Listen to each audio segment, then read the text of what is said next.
जो man of the match पाइछन आपण जानिछन आपण काहे पाइछन बोली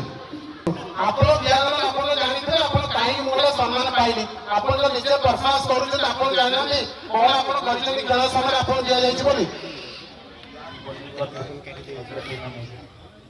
ভালো বোলিং করতে প্রথম ওভার এত ভালো বলল সেকেন্ড ওভারে দুইটা রান করছিলা आपन नेक्स्ट प्लान कोन होछि आज सेकंड आसन को कहैत छ तखाई 2 विकेट लेथिले 1.3 ओवर बॉलिंग करछन 2 विकेट नै जति नेक्स्ट आपन सेमीफाइनल पे कोन आपन किछला जोटी कमजोरी अछि किला चेंज करिवे चेंज करिवे ज्योति रंजन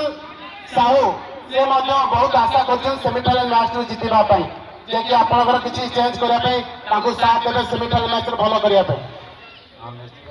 बोलिंग का तो मुझे अनुरोध करी आज जो मुख्य अतिथि अच्छा दीपक कुमार साहू ताको सहित अन्य जो आम अच्छा दादा भाई मान जो अच्छा गोटे सहयोग करेंगे ये जो man of the match award T से ग्रहण करेंगे आम मुख्य अतिथि दीपक कुमार साहू ठारू।